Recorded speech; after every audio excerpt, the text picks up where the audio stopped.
Hey. Hi. Hello. Hey. It's the What If Podcast. Welcome. Hi. We missed you badly. How you doing, bud? I'm pretty good. Sick. I'm sunburned. Ooh. Get some. How was the land of sun? The West Coast treated me kindly. Excellent. Is this your first time back since you lived out there and hated it and then moved back? It is. It is my first time back since I lived out there and hated it. And your thoughts 5 years later or whatever it's been? It's been like 7 now. 7 years later, your thoughts? Yeah, 7 or 8. I mean, Los Angeles, hey, all right, listen, guys, we love you. I will accept no LA slander on this podcast, we love by the you. way. We're gonna... Your microphone's about to get real quiet. We're gonna come to a show eventually there. I'm not throwing shade at any of y'all. Sounds like you're about to, though. No, LA is one of those towns. It's a real beast, man. And what you mean by that? just like doing anything in LA is not super easy. Yeah. There is an additional significant layer of complication in doing like pretty much everything in that town. You just talking about driving places or It's what? expensive. Everything's far away. There's traffic in between everywhere you want to go. Sure. Like it's, so like all that stuff is still there. And there's still the elements of it that is like, the hero worship, like opulence stuff that I kind of like was slightly turned off on by that when I lived out there. Don't know what that word means, but I'm going to go with it. I'm going to nod like I understood what you just said. Yeah. Uh-huh. Opulence, yeah, for sure. I hate that shit too. You know what I mean? Like the, No. like the, it's another way to say it. The sort of like putting all the money on a pedestal and all the cars on a pedestal right. and all the, all that stuff. Well, I mean, but then a lot also, of people move out there chasing that shit. No doubt. But also, like, we rented a convertible and, like, drove around in a convertible, and it was fucking awesome. It was awesome. I love that that's what you're leading with. What'd you do? We rented a convertible and drove around, and it was awesome. I mean, that's perfect. We did a lot more than that. Nah, but I'm just I don't want saying. to hear about the rest of it. I'm just going to assume that's what you did for like 5 days. Do you know what I mean, though? I mean, like you could look at that opulence and be like, oh, I don't know. But then you can stop also using that word if you want me to track what you're saying. But then also driving around in a convertible in this like beautiful and slightly bougie town is also very awesome. Yeah. Yeah. Yeah. It's like 70 and sunny every day, and there's a bunch of shit that you can literally only do in that place. Correct. Yeah. Correct. So that's what I was trying to get at was like LA for me is and will forever be a two-sided coin, borderline 50-50 down the middle. Yeah. That's kind of how I look at that town. Fair enough. But it was good. It was good to get away. Tight. You want to talk about some weird shit? Speaking of palm trees. On the other coast? Dun, dun, dun, dun. Let's go to Florida. On the other side. Okay. The other side of palm trees. Let's not ever physically go to Florida. Shots fired. We will talk plenty of shit about Florida on this podcast. We will tolerate all the Florida slander on the... Hey, if you listen to the paid episode this week, patreon.com/whatifpodcast, we're going to talk about Florida like a lot. California. I got an amazing Florida story. California, where like literally the majority of our listeners are? No. Florida, where we got like a dozen? Yeah, we'll talk shit about you guys. Look, if you live there, you know, right? Yeah, you have to know that Florida is a weird state. You have to. That's being generous, but yes. I mean...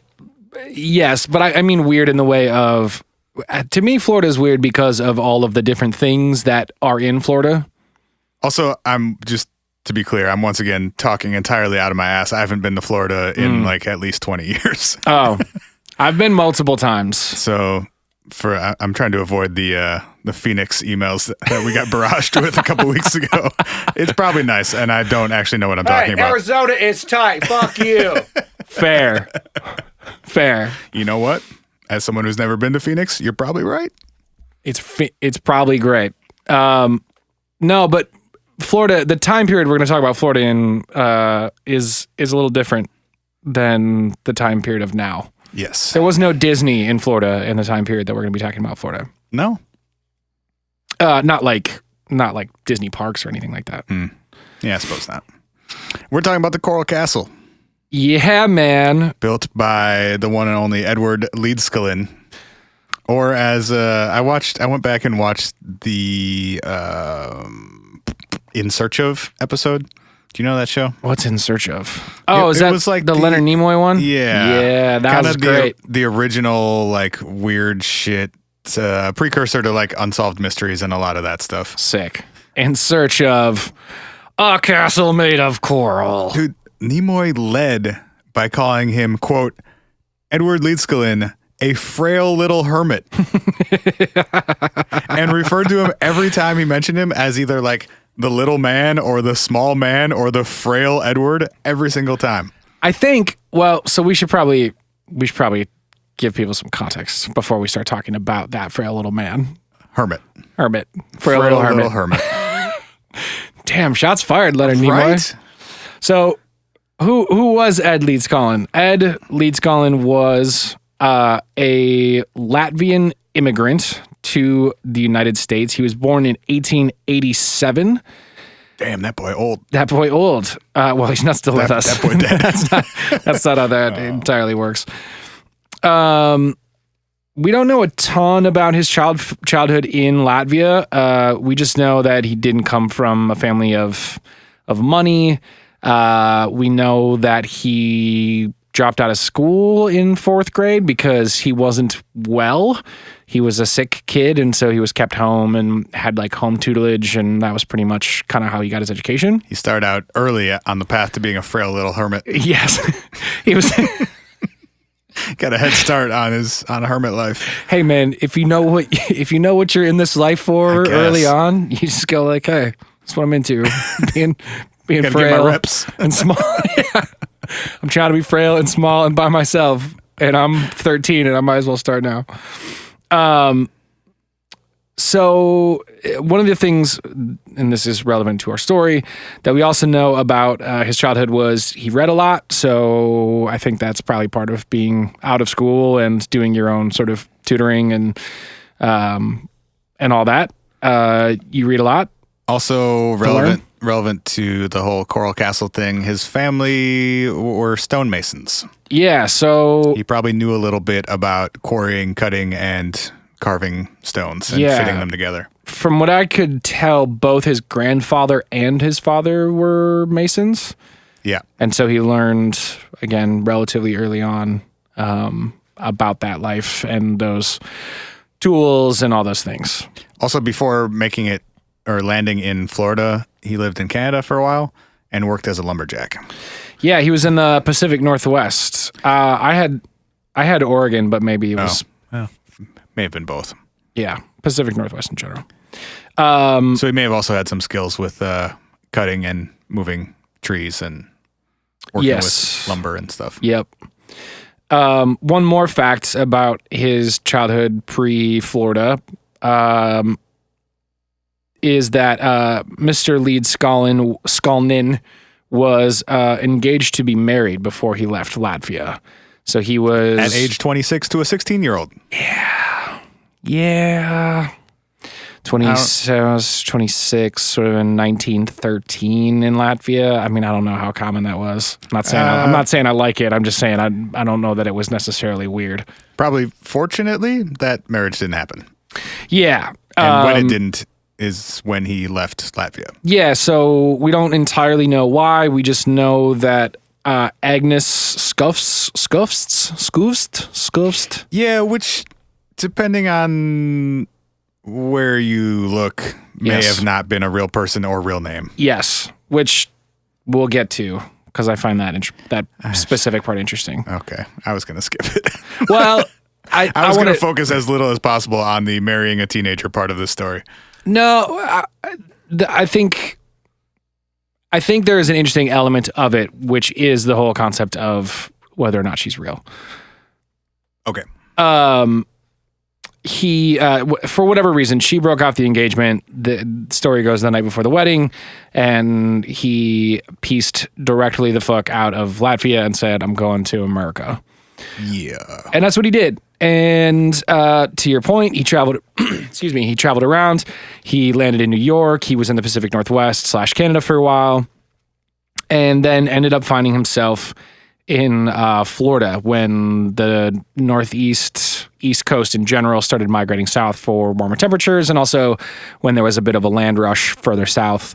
A lot of sort of East Coasters and immigrants who were like, hey, New York is a little crazy and a little too busy. I want to go find a piece of land somewhere else. Traveled south and displaced the Seminole Indian tribes of Florida and started taking over plots of land. He claimed an especially shitty plot of land in terms of its agricultural uses, because there was a layer of bedrock like less than a foot below the soil. So he got roasted by the town. They were like, hey, man, you ain't growing shit. Right. And he was like, shh, I know. I want the rocks. Give me. I need those. I'm about to grow rocks, motherfucker. Watch me. Watch me. Yeah, let's get into the actual growing of rocks. Mm-hmm. He decided that he was going to build a series of structures, yeah, installation, I mean, piece of art, Floridian Stonehenge, whatever yes, you want to call it. I'll say yes to all those things. A residence. Yes. So this thing he built originally was in Florida City, Florida, which is real creative, guys. I love it. We're talking like literally the southernmost city in the United States. Yep. So you're at the very southern tip of Florida. Yep. And then eventually moved the whole thing about 10 miles north to its Homestead, Florida. Yeah. It's like at the time, unincorporated, now incorporated part of Dade County. It's like 25 miles south of Miami. Yeah. And I think originally Florida City was technically unincorporated too. Like neither were real towns when he was there. Yeah. So he landed in the U.S. in 1913. And then, so we're talking like late teens, early 20s that this is going on. Yep. So he moved this close to 1,000 tons of rock. So, more 1,100 tons. Okay. The equivalent of 3 million pounds of rock, and it's not just any rock. It's actually it's called oolite limestone. Yes. And oolite limestone is a specific type of rock that is formed from the I don't know what the word you would use is. Basically like the compacting of coral and shells from over the course of tens and hundreds of thousands of years. Yeah. So most of Florida at one point was underwater, which is why in the bedrock soil, or just under the soil in the bedrock of vast chunks of Florida, there's these the bedrock itself is made of essentially what was once seafloor. So it's all dead shells and coral and shit that's just compacted and packed and compacted and packed over time until it's basically just become a version of rock. So it's still heavy. It's not like you've picked up a piece of coral before, like that shit's super light.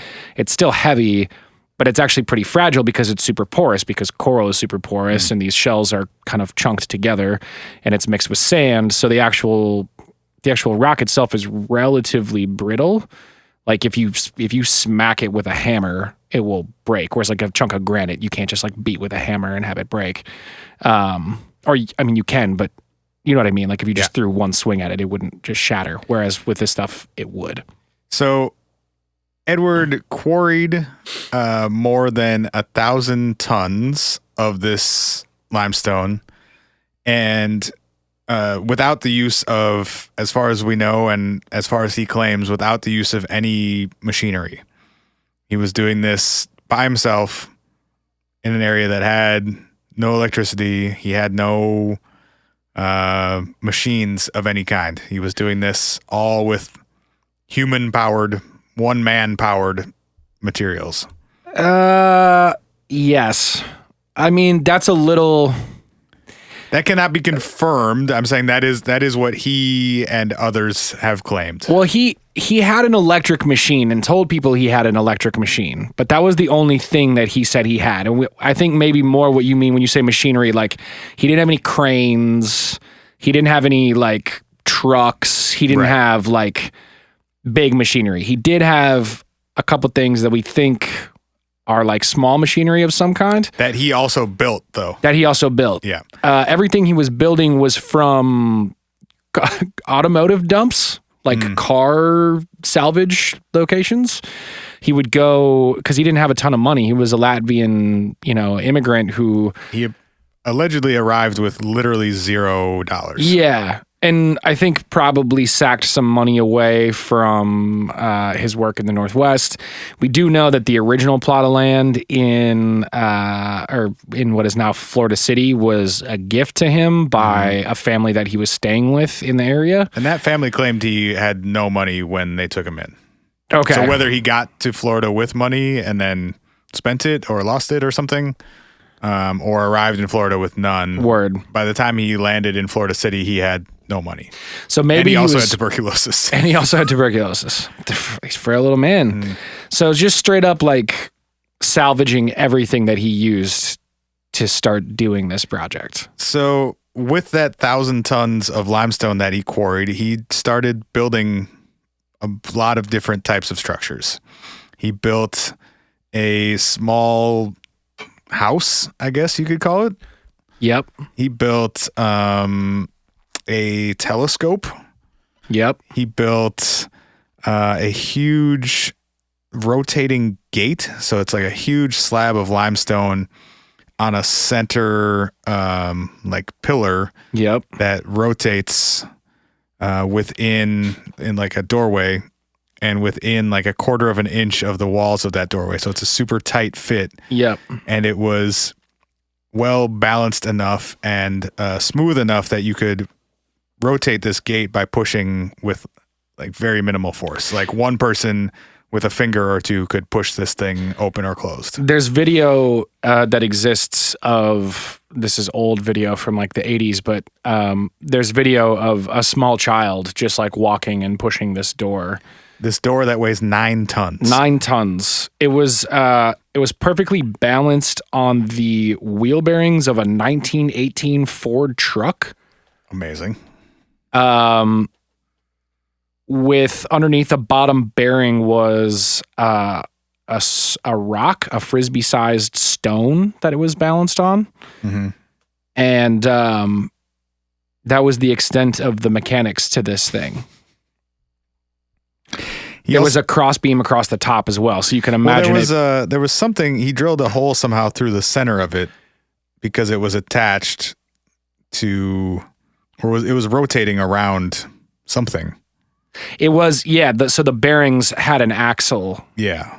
Yeah, so they drilled a hole, as far as I understand it, they drilled a hole all the way through and put the wheel... meaning one man who was 5'6" and weighed 100 pounds. Yes, yeah. And had bearings on both sides and erected it in such a way that it was so well balanced that, yes, it just turned perfectly in circles. He also built a couple of rocking chairs that weigh thousands of pounds. And this is all the stuff they built is out of either a single slab, like these rocking chairs are built out of one slab of limestone. Yep. Or in the case of some of the more complex structures, like the dwelling that he actually lived in, he's using multiple slabs of limestone held together just by their own weight. Yeah, just there's gravity. No mortar. They're not affixed to each other in any way. He's just using their own weight and gravity. The only thing that's helping potentially keep them together is there are beams in the home structure with like a floor because it's 2 floors high. So you could maybe make an argument that those are somewhat structural, but outside of that, there isn't like mortar or like, concrete that he poured in between the pieces, keeping them sort of affixed to each other. He also built an underground structure that could be accessed by descending down a spiral stone staircase that was also carved out of a single piece of limestone. It was his well. Well, he had a well, and he also had an underground like food storage area because it would. Wasn't it the same space though? Like you walk down the stairs, and then the way that from the pictures I saw, the way that I understood it was when you walk down the stairs, there was like a little carved doorway, and that's where the water came in from. Okay. But then inside that doorway to the left, there was like shelving where he could shelve like perishable shit. Because it obviously, if you're underground and it's wet, it's colder, and in the southern Florida, and a more consistent temperature, Miami heat, you need that. He built a pressure cooker. Did you see photos of that or video of that? Yeah. You sound unimpressed. Well, in the museum. So I guess just to back up, or maybe to give like some more higher arching information. Ed's Coral Castle that we're talking about right now has been converted into a tourist sort of museum at this point. It's open to the public now. Yeah, it's on the list of heritage sites in the United States. Some people call it the eighth wonder. They call it the barbecue pit on his, like the museum itself does, whoever owns it now. And I saw a really interesting video where a guy dissected it and basically said, so to describe this thing, it's got a layer of this oolite limestone as a base. It's got 4 big limestone pillars on each corner of that base with gaps in between them. So it's got like an open sort of cross section in the middle. And then there's another square piece that fits directly on top of that. And then a hole drilled through the top piece to let out through the middle. And then there's also a hole that goes down and a pipe that goes out the side. Okay. Does that make sense? So there's like one full pipe down the middle, and there's access from all 4 sides of it. And then there's a pipe that comes out the bottom side of it. Okay. And this guy was basically like, that's not a barbecue. That's a blacksmith's forge. If you put a fan on that bottom side, that's exactly what blacksmith's forges do, is they blow hella air under the bottom of that fire to create super duper hot flames so that you can forge stuff. And I was like, that makes way more sense if you're talking about a guy who's basically, I mean, pretty familiar with tools. He's familiar with potentially making your own tools. He doesn't have money to buy tools to be doing the type of work that he's doing. It makes way more sense that he was superheating metal and shaping it to his own needs for building this fucking incredible structure that he was building. Because that does seem to have a lot more applications. And like, from all accounts, this dude rarely ate. Yeah, and also ate like 2 things, and eventually died of like, amongst other things, malnutrition. Right. And also in the residence portion of the Coral Castle, which is that 2-leveled thing that we were talking about, in the upper level, there's a kerosene stove in it. Oh, well then that makes way more sense. So if he was already cooking on a kerosene stove, he didn't need to build a giant pressure cooker barbecue pit made out of rock. Like, and of course, if you use rock, like you can superheat the shit out of rock and it's going to be fine. Whereas if you superheat the shit out of like a thin, metal grill or whatever, you might have problems. Right. So anyway, I loved that tidbit of being like, well, we think it's his barbecue pit, and this guy's like, it's a fucking blacksmith's forge, and everything about that makes way more sense than the alternative. And for what it's worth, the purposes of all of this stuff are not documented by anything. Like, we don't have documentation from Leedskalnin himself saying, and this is what I use this for. Come over here and look at my such and such. So, excuse me, it is all sort of conjecture. Yeah. Yeah, we have very little documentation of anything that he was doing, and he wrote some stuff. Did you read through any of it? So, yes. There's an interesting angle to the he wrote some stuff angle as well. Okay. Which we can either get to now or we can get to later. Have we covered everything that we need to cover about like what this Coral Castle actually is? Because it's like an assemblage of many, many individual things that is referred to as Coral Castle. So the name is a little bit deceiving. It is and it isn't. Like it's a walled off structure, so everything that we're kind of talking about lives inside of like the four walls of this structure. Mm-hmm. I'll just tack on a couple more details from everything that you said. Worth noting, there are hundreds of these individual limestone pieces that make up the whole thing. The smaller rocks weigh about 5 tons.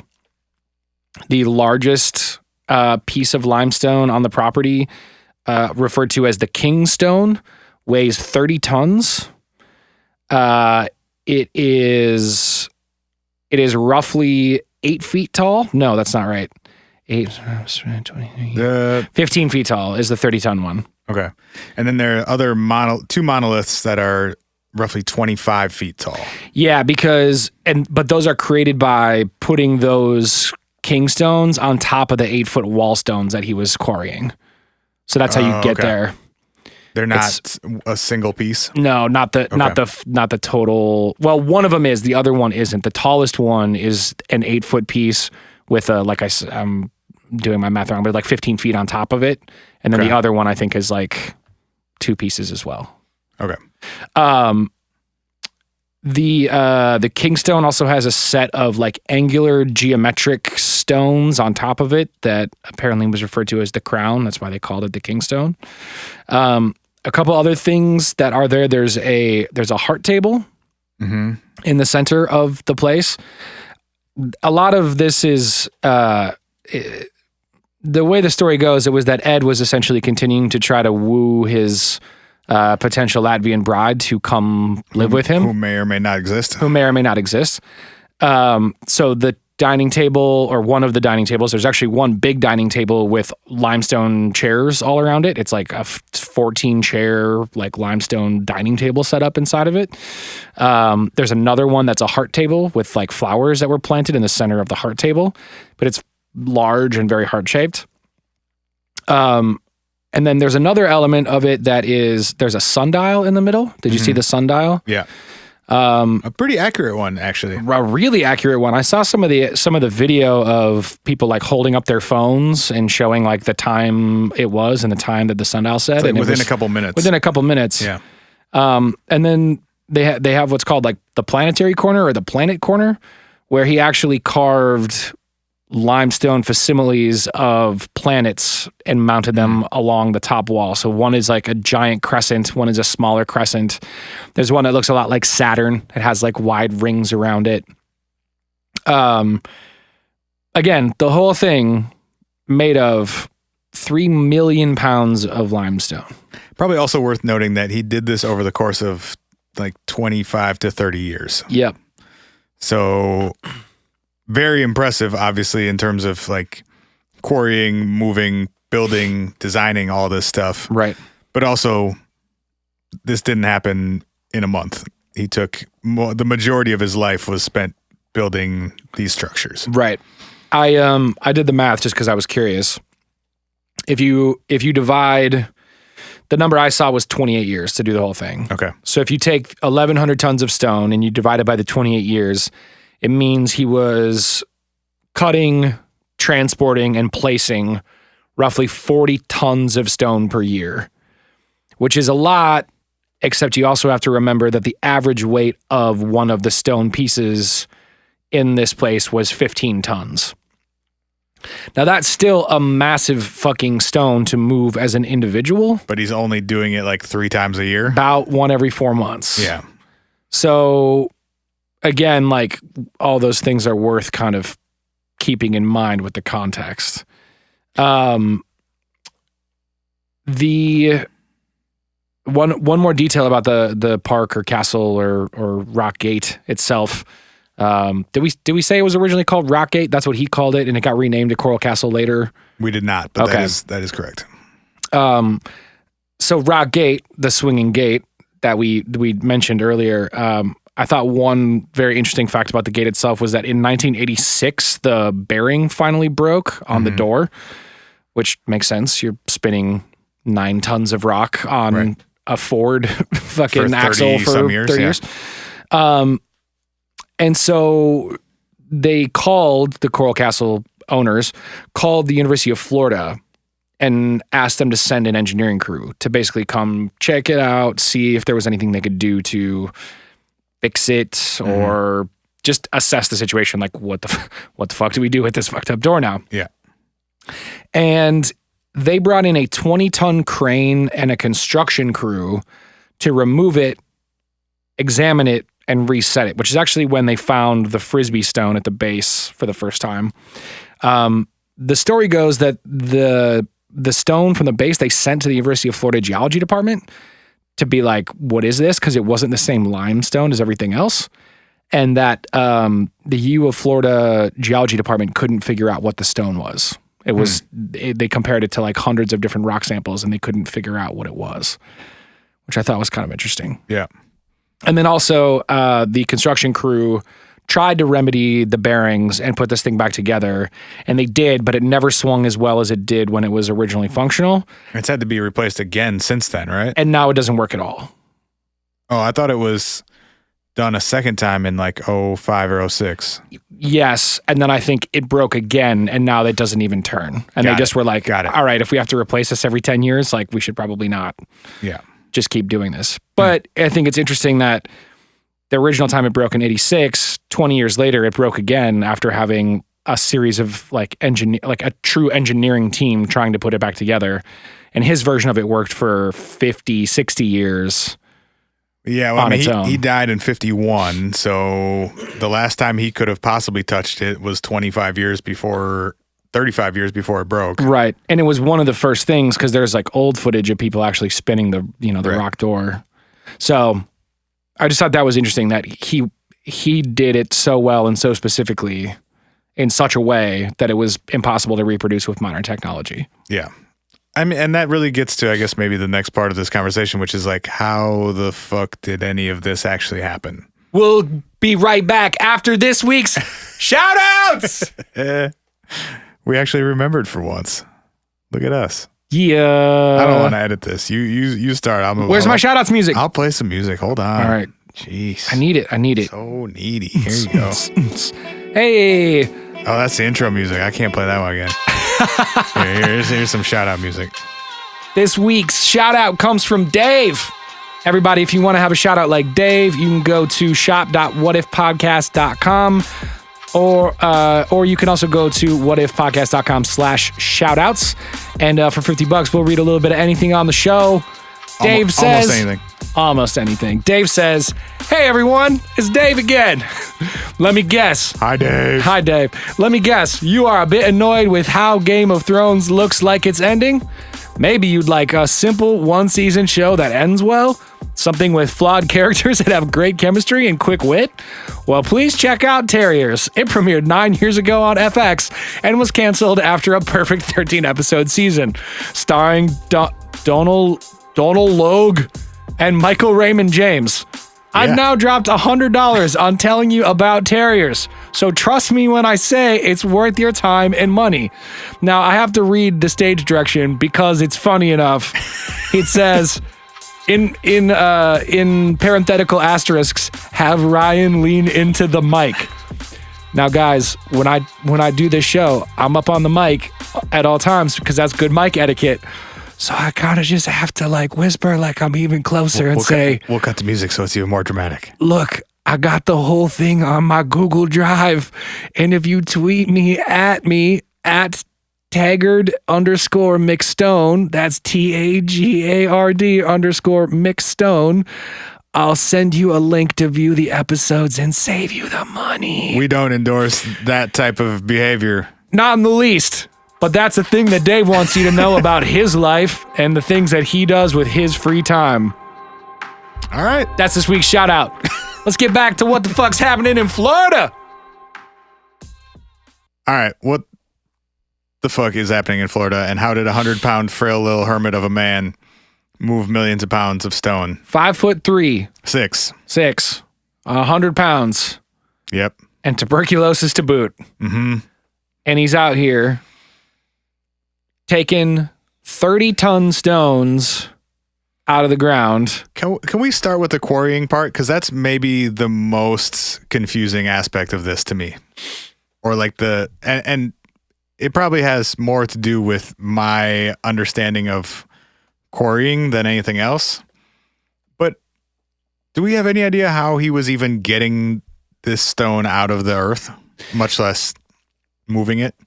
So, like, how do you cut and remove 30-ton stones from the earth by yourself? Yeah. So there's a couple additional details that we didn't share yet that I think are important. One, the rumors had it that Ed would only work on his quarrying and moving at night. So he only worked from midnight to 6 a.m. He also did it in secret, so he wouldn't allow people to watch him. He erected the walls of the castle first and then did everything internally second. And if people came and tried to like sneak and see him working, he would tell them that he was essentially going to stop working until they left. There are also some spooky, weird, bordering on paranormal aspects to this part of the story. Yes. Or alleged aspects. One of them being that people claimed Ed had a way of sensing people watching or attempting to watch before he should have been able to know that someone was watching, or that he would stop working before someone would arrive and cover up his shit, and people would come and he would be awake and like ready, but he would be not working and be like, you have to leave before I start. Or just wait until people would leave to begin working again. Yep. Because when you're working on a 28-year project, you know, you can fudge your hours here and there. Yes. It also... just one more thing about that. There are undocumented, but reports, hearsay, whatever you want to call it. Yep. Allegedly, some people who did get a glimpse of him building from time to time claim that he was essentially levitating stones. A couple kids said that it looked like they could see stones moving like hydrogen balloons. Yes. Which I could not find a source for that quote. I couldn't either. There's another one. But it's floating around out there. For sure. Like a hydrogen balloon. Unintended. There's another one of those undocumented, but stories that add to the intrigue of this story, which is the story of when he originally moved things from Florida City to Homestead, right. Which was that he hired... Real quick, I don't know if we made that clear enough earlier. I feel like we kind of skated over that. The move? He built most, I think. Most of this stuff in Florida City, and then disassembled it, moved it, and reassembled it 10 miles north. Yes. Also, apparently without machinery, except for the actual transportation process, which was done on the flatbed trucks. Like a couple stones at a time. Yep. Yeah. And one of the stories goes that one of the drivers said like, hey, I'm here to load the truck up. And he's like, yeah, cool. Come back in the morning and it'll be loaded. And the guy was like, what the fuck are you talking about? Okay. And he did come back and the truck was loaded. And he was like, okay, I'm just going to take this shit. But there are versions of that story, which are, I'm sure, exaggerations. Yeah. But versions of it that are like a much shorter amount of time, down to like go around or like turn around for a minute or go around the corner. Yeah. And so, right.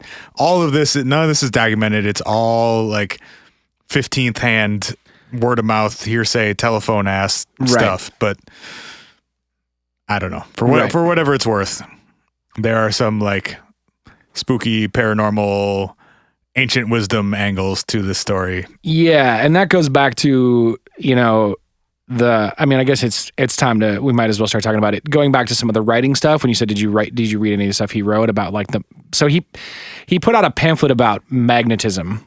Yes. Amongst others, including I would recommend skipping the others. Yes. I started reading his political one today. Oop. Not great. Let's just skip it entirely. In addition to trying to marry teenagers, Ed was a just raging racist and xenophobe. And, bummer. Yeah. Oh, yep. Well, story's tainted forever. No, but the interesting part about I think what's the magnet one called again? It's called like magnetic current is the name of it. there are people who suggest that Ed Leedskalnin did not write Magnetic Current. Okay. That Magnetic Current was written by someone else or paid to be written by someone else by the owners of the Coral Castle who took ownership of it after Ed died as a way to create intrigue about how this thing was created. In fact, there are people who believe that all of the stories about hydrogen floating blocks and this pamphlet about magnetic current and all of these things are all things created by the people who took ownership of this. So Ed died in 51. He did. A relative of his took ownership for a while, and it eventually was sold for like 150, 175. 180, yeah. To like Coral Castle LLC or something, who now owns and maintains it. Right. And it was sold in like the late 80s or something. Yeah, mid late 80s, like 85 or something like that. And so no one really knows when Ed's literature came to be a part of the castle's, lore. And so some people say, well, is all of that portion of this a creation of the people who owned it to just draw more attention to it, make it seem more mysterious and intriguing and want to go see it? Because Ed he never got rich off of it or anything. No, not in the least. He had a rock with a hole in it that said 10 cents and asked for, if people did want to come look around, to please give him a dime. Yep. But that seemed more out of like, if you're going to wander around on my property, at least give me a little money to maintain it. Yep. To undo whatever you do when you're wandering around. Right. And later, I think he started charging 25 cents, but like, it wasn't even mandatory. He said that if you didn't have money, you could just come. Yeah. And when he died, he had like $3,000 to his name. Right. So, which I guess in 1951 was something, but it's not like, he wasn't like living large. So it would make sense that some of these elements of the lore and mythology would have come out when this became a business, so to speak. Right. Or not so to speak, when it became a business. Yep. Because for the first time there was a incentive to publicize and monetize this thing. For sure. And to get people to travel out of their way potentially to come see. It's now a tourist destination for sure. Yep. But there also is the question to be answered: how did he do it? Yeah. And yes, I think we can start with the coring portion of things. So when you said no machinery, the thing that I wanted to point out was, I can't remember if we said this detail or not, but in the residence portion of the Coral Castle, there's I don't know what you'd call it. It's like a tool wall, almost like a tool shed wall. Okay. That highlights all of the tools that were left on the property after he passed away. Because he left unexpectedly when he was feeling ill. He just apparently put a sign up in front of the place that said going to the hospital and then he died. And then he died at the hospital. So he didn't like prepare his property before he passed away. Right. It was how he left it. Yes. So there are all these pegs and shelves with all these different chunks of metal, pieces of metal, rotors, chains, hooks, levers, bottles wrapped in wire. He was doing some weird electrical shit too, it appeared. He was, for sure. Electromagnetism shit, possibly. Yep. There are only a couple different photos or like videos of him working, but we see these huge wooden tripods with like chains, and I think they call them come-alongs or pull-alongs. I think they're like those ratcheting things you see people use on trucks a lot with like straps to get them to there's like tiny ratchets that tighten things. Yeah. And then like at the top of the tripods are these black boxes with wire coming down from them. So there's all this kind of like shit that is left over from his construction of it that's in the space. And a lot of people online have tried to use the photos or, actual visuals from like going there and visiting to try to deduce what methods he was using to accomplish what he accomplished. Mm-hmm. And one of the most interesting ones I saw was, did you see, there's like a 30-minute documentary online of a guy who's an engineer who said like, this is the engineering solution to how he did this stuff? No, I didn't see that one. It's really interesting. It's a guy who's like, hey, I'm an engineer. I'm fascinated by how he did this. And so this guy like straight up tried to recreate how it might have happened. Which aspects? The quarrying or the building or all of it? All of it. Okay.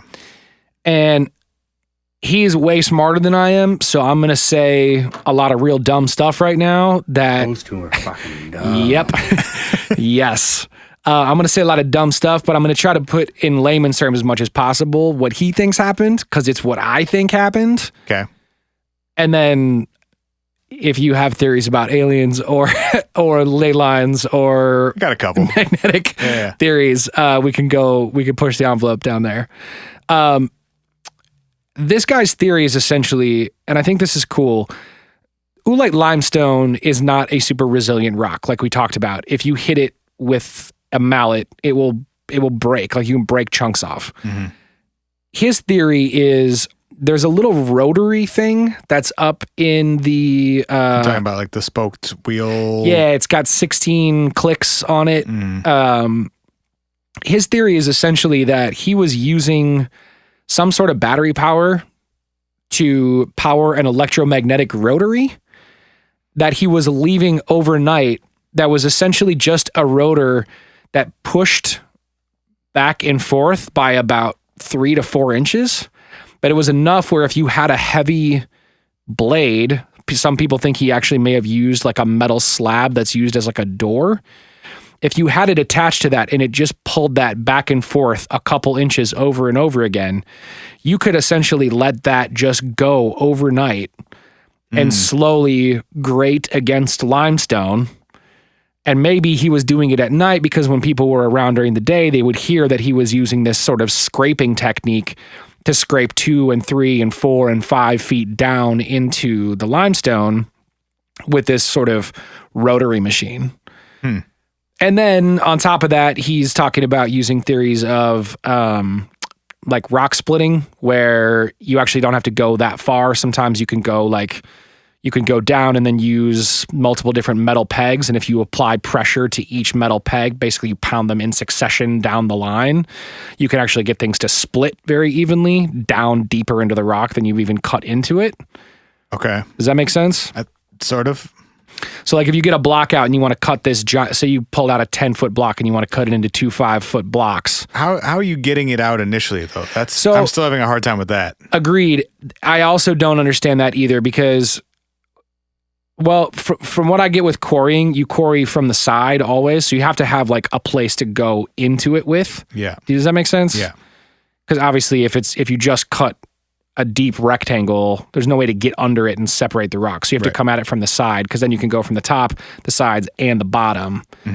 At that point, I don't entirely understand, but the way I get it is with 2 tripods, with 2 come-alongs, they thought he could essentially ratchet this thing up onto some moving mechanism. Now, you can go all the way into like the ancient Egypt stuff with which he rolling. Claims is there's some quotes from Ed saying like, I know how the pyramids were built and I'm using the same technique. I'm paraphrasing, but something to that effect. Yep. No, totally. Rolling log stuff, like people have talked about. If you have a bunch of cylindrical logs, you can, if you get it up high enough, he could potentially have swung it over onto a set of rolling logs, pushed it. I mean, that's my best grasp of kind of what this guy was talking about was if you have these automated sort of rotary machines doing all the cutting for you, you don't have to be strong and be just sitting there with a fucking, 2-man saw all day long by yourself cutting into stone. You just let time and a small electromagnetic powered rotary machine do this little back and forth cut for you day in and day out. I mean, you let that go for a month and 4 different cuts, years at a time, you can start to see how, all right, he's only doing 3 of these a year. Like maybe that is how he does it. The lifting shit, I don't really understand because I don't know how you lift 30 tons as an individual. I don't get that. Yeah. I came across, there's a gentleman who's named Wally Wallington. I saw some Wally Wallington. Okay. Yeah, Wally Wallington's an interesting cat. He is attempting to.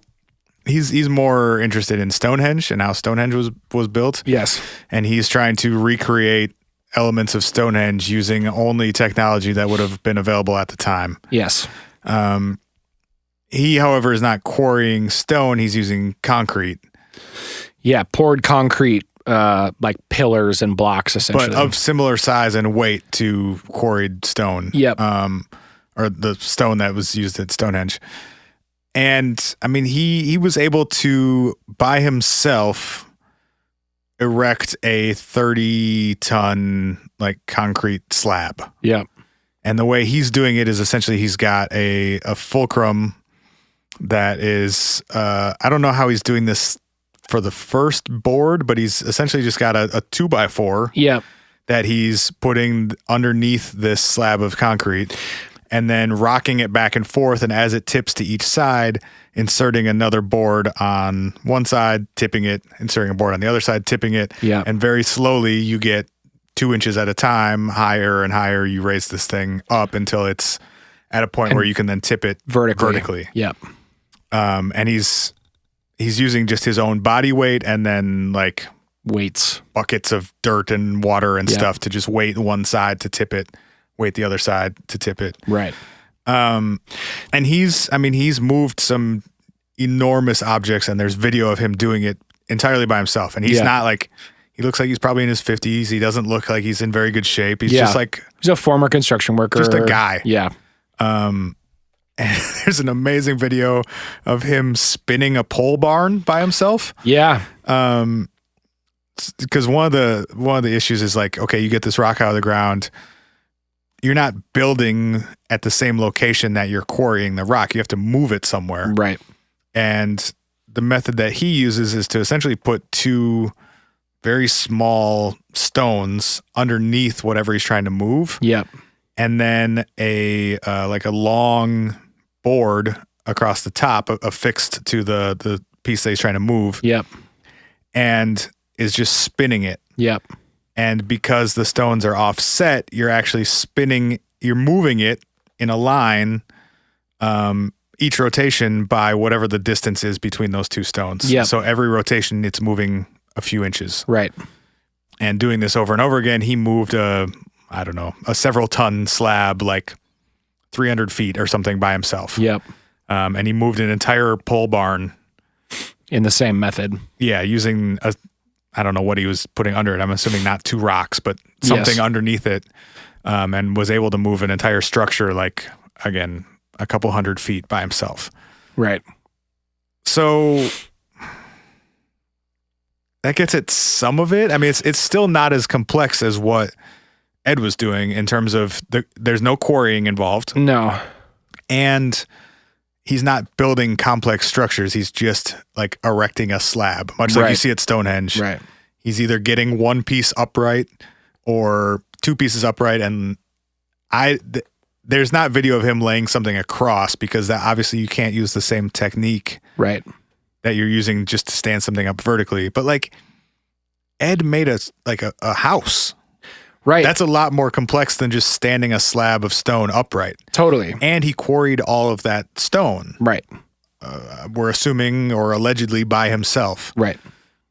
So it explains some of it, but it also, for me, leaves a lot of it unexplained. Because the examples I've seen with people trying to recreate the tripod method, it's essentially like 3 telephone pole type beams. Yep.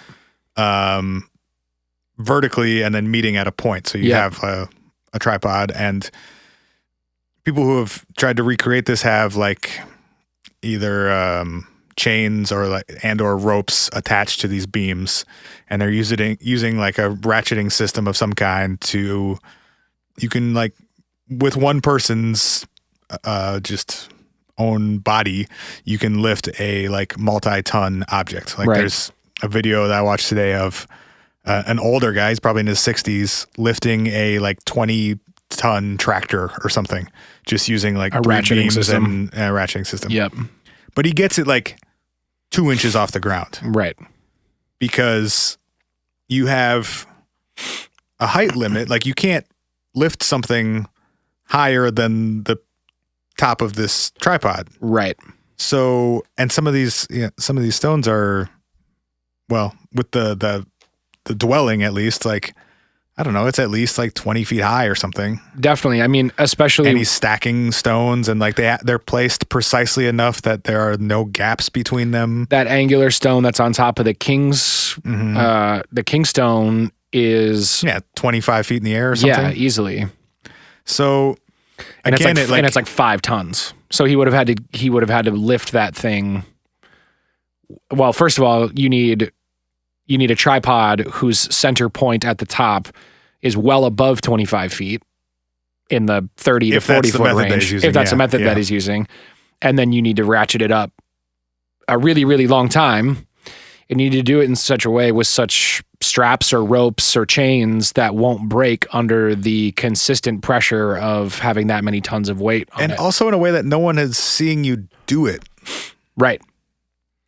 And like, I don't buy into with this one, like the paranormal aspects of it, or that he was like a magical magnetic floating device. Yeah. Or there's a bunch of stuff out there about like ley lines and magnetic vortexes and energy, blah, blah, blah stuff. And like Earth's magnetic field and all this stuff. Yeah. And that like the location they built on a specific location because there was some sort of magnetic power of the stone there. Yeah, which is dumb because he moved this whole thing to a different location and did it again. But there's something to be said for almost 100 years later. No one can quite explain how he did it. And no one has been like, yeah, fuck it, I'll do it. I'll do it again. I can do it. People have demonstrated like small pieces of what we're thinking could have been his process. Right. But no one has done what he did. And now it's been 100 years since he started working on this thing. Right. And 70 years since he stopped working on this thing. Like, that to me is interesting. And totally. I more so in like this dude was thinking in a way that other people are not thinking. Right.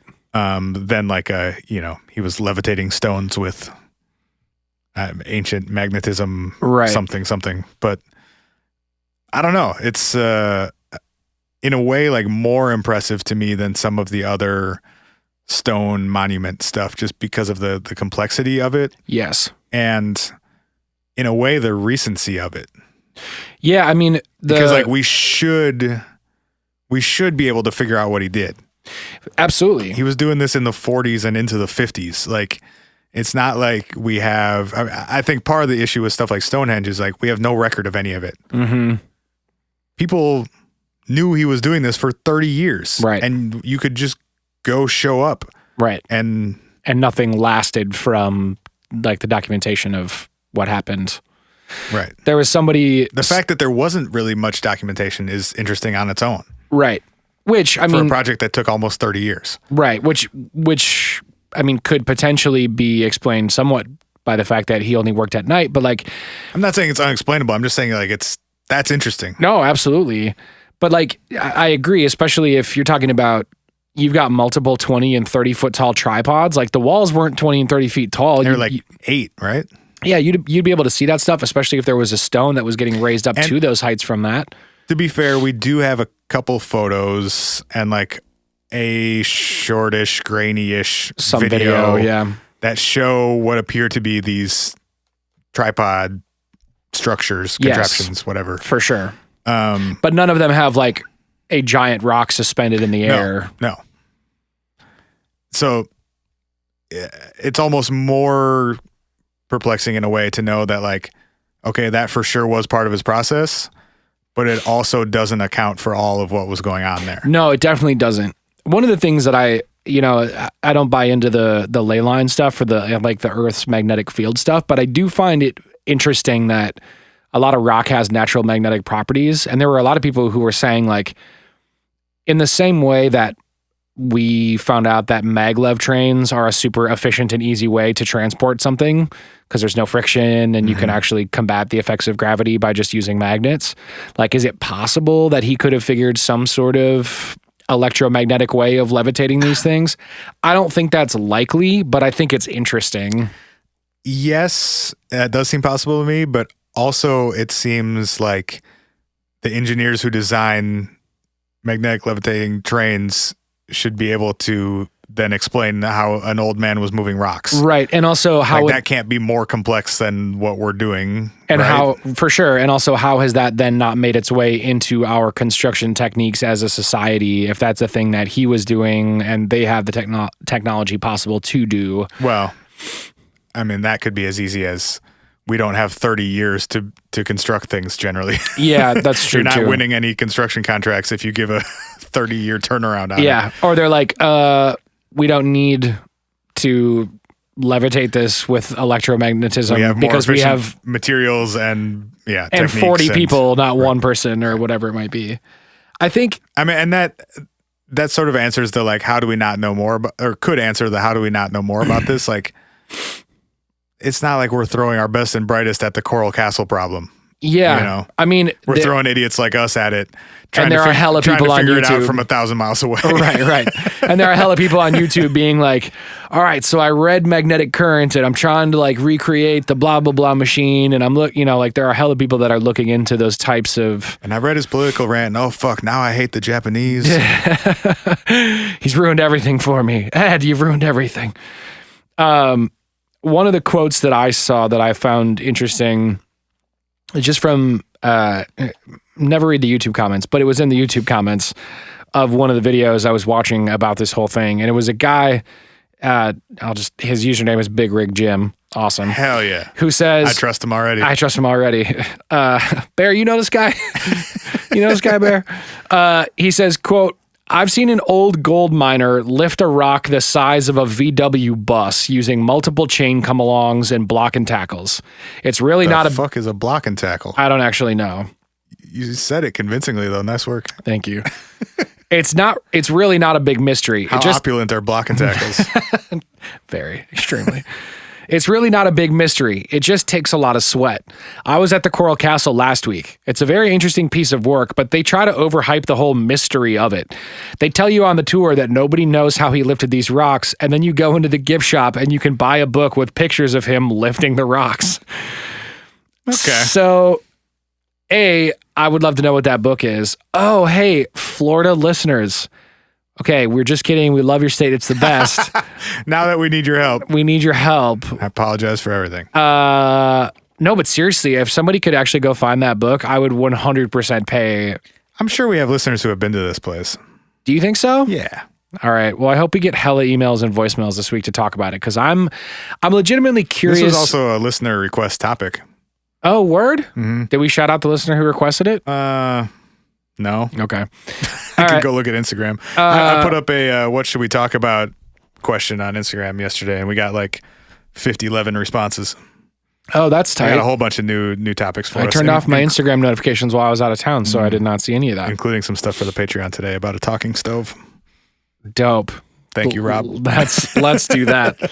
But I do I want to know how much of this, because okay, so I genuinely believe that there is a possibility that a guy who comes from a family of stonemasons and spent a lot of time taking down trees by hand in the Northwest created a palace as an ode to a lost lover using just his knowledge and the tools that he had at his disposal. I believe that's fully possible. But I want to know where all of this additional surrounding shit comes from. Does it come from the castle? The mystery of it? Yeah, like this guy on YouTube is like, it's not that weird. It just takes some sweat, but you can totally do it. But then you can also... And also no one else has ever done it, as far as we know. Exactly. Or, but then... this specific thing. And you can also watch fucking YouTube videos of like other construction workers who are like, there's no fucking way.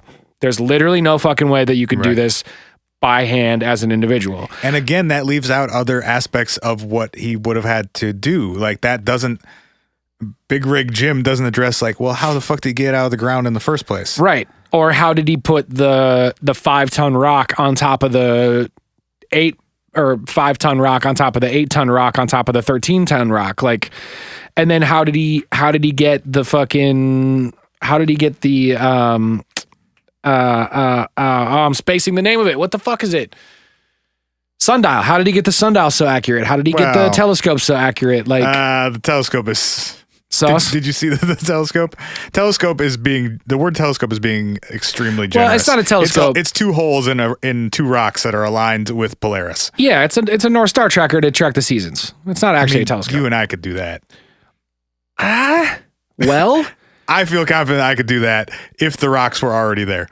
I could find a North Star and be like, drill a hole so we can see that star. Okay. And wait until December 21st to do it. I'm just saying, I think what I'm trying to get at is you're adding on layers of complexity to everything else that he is already doing. Yes. There are complexities to carving chairs and carving Saturn. And like, as far as we know, he's lifting all these rocks, and like, how many of them did he break? I mean, I guess we don't really know that. He could have carved something and lifted it and broken it in the process, but like, he had to quarry something.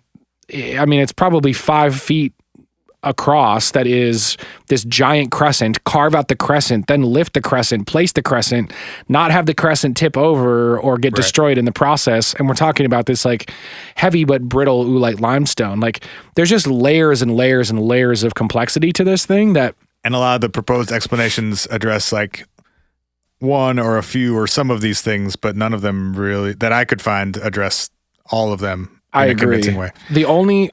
Can I offer one last way out there explanation? Only if I do my not fun one first, because I have one final explanation that I think is not fun. All right.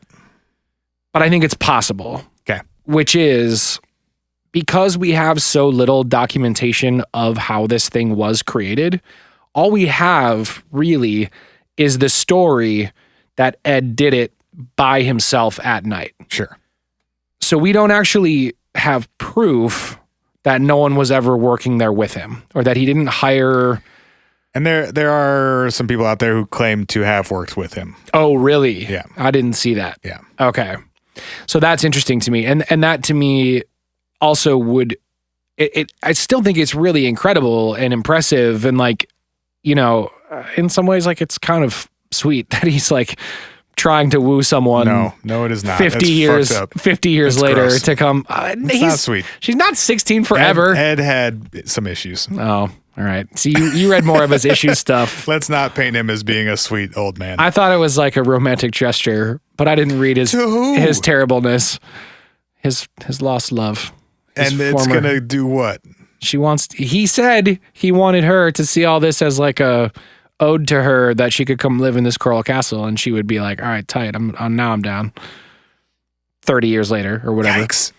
Anyway, that's a yikes for me, dog. The point I'm trying to make is I think there is a distinct possibility that because all we have is this story surrounding it, that there's a different way that it got created. Yeah, for sure. That it just got sort of pushed under the rug and shoved down, and now there's very little actual information about anything, which is what makes it a fun story. Totally. But also, like, there is probably a relatively benign explanation for what was going on. Yeah, and again, it's still really impressive. It's just that 100 years later, you could say a lot of things about how these blocks were put in place, and a lot of people would be like, I have no way of telling you that that's not true. I can't prove that he didn't magnetically levitate things. Yeah, I can't prove that he did, but I certainly can't prove that he didn't. Would you like to hear a quote from Ray Ramirez, who is a Coral Castle researcher and tour guide? Fuck yes, I would. Why didn't we call him and have him on the show? I'm going to read this verbatim because it's more fun that way. Tight. Someone said that the Bermuda Triangle probably starts in Fort Lauderdale or Miami. You got to make sure that this is part of Miami. If you look from space, Florida is pretty small, so I'm pretty sure that this thing could be one leg of the Bermuda Triangle. Okay, Ray. All right. I'm getting down on this one. Wow. I don't even know. Is that Do we know Ray's last name of Ray's Last Jump fame? Because this sounds like he could have said it.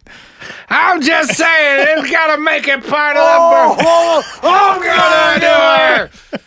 Dude. So I'm going to read that one more time just because. It's a lot, man. It's a lot in one hot take. Someone said, it's right out of the gates, we're fucked. Phenomenal we start. dicked her. Someone said that the Bermuda Triangle probably starts in Fort Lauderdale or Miami. Hell of a sentence. Fantastic. You got to make sure that this is part of Miami. I don't know what that means. What is part of Miami? I'm assuming he's referring to the Coral Castle in that it's like the nearest big city is Miami. Okay. It's like 25 miles south of Miami.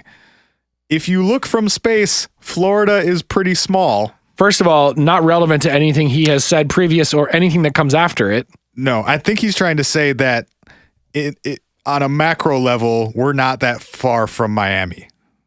I think is what he's trying to say. Okay. It's a hell of a way to do it. Then he says, so I'm pretty sure that this could be one leg of the Bermuda Triangle. Also, even if that were true, what the fuck does that mean? And what relevance does that have to anything? Exactly. Even if all of what you just sort of said is correct, which it's obviously not, it still doesn't mean anything. Shout out to all the paranormal fans who like want all of the paranormal things to overlap in one thing. So it's like, yeah, man, he probably floated some blocks and I bet you Bigfoot helped him fucking lift him up there. Yep. And also, did you know we're in the Bermuda Triangle and right also now? we're in the Bermuda Triangle and the well under the ground is where all of the people who disappeared live now. It's the Hollow Earth, dog. How about that? I'm Ray Ramirez. This has been your tour. Have a fantastic rest of your day. Shit. Hey. You got it all figured out. Please buy a book. All right, buddy.